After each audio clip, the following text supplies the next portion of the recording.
RAB 14 থেকে এসেছি।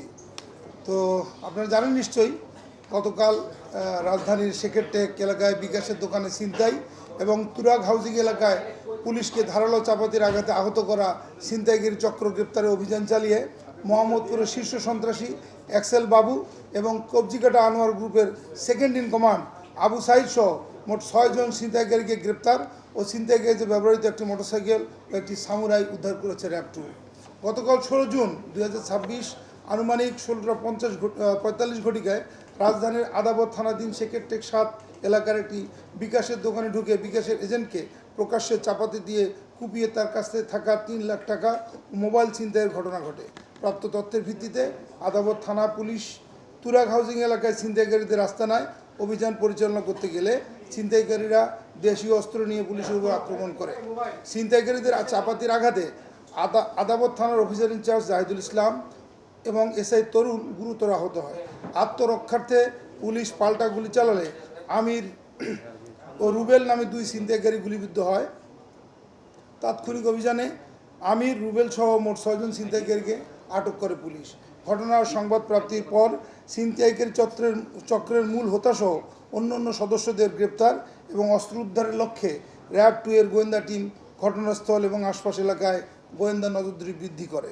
পরবর্তীতে 16 জুন 2026 তারিখ মধ্যরাতে গোয়েন্দা তথ্যের ভিত্তিতে র্যাব 2 এর আভিযানিক দল রাজধানীর মোহাম্মদপুর ও মিরপুরের পীরেরবাগ এলাকায় সাঁড়াশি অভিযান চালিয়ে মোহাম্মদপুরের শীর্ষ সন্ত্রাসী ফরিদ আহমেদ বাবু ওরফে এক্সেল বাবু এবং কবজিকাটা আনোয়ার গ্রুপের second in command Abu Sayeed, Rashed Khandakar, Mohammad Milton, Mohammad Tousif, Mohammad Tariqul Islam সহ মোট 6 জন ছিনতাইকারীকে গ্রেপ্তার করতে সক্ষম হয়।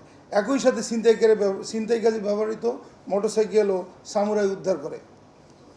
এ সংক্রান্ত বিষয়টি থানায় মামলা করার প্রক্রিয়াধীন রয়েছে।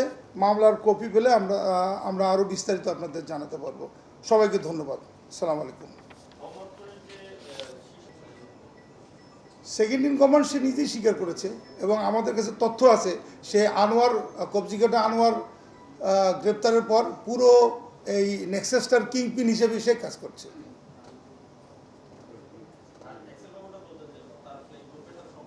এক্সেল বাবু হচ্ছে এগুলোর গুরু, ওদেরও গুরু, কবজিকাটা আনোয়ারের গুরু।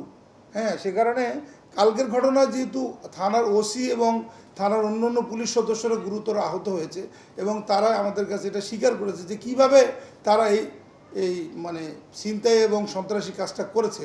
সে কারণে এক্সেল বাবু থেকে শুরু করে এরা সবাই এক্সেল বাবু এবং এই আবু সাইদের আশীর্বাদ পুষ্ট এবং যতক্ষণ আমরা এই কিংপিনদেরকে মানে আটক করতে পারবো না ততক্ষণ এই ব্রাঞ্চেসগুলো অ্যাক্টিভ থাকবে।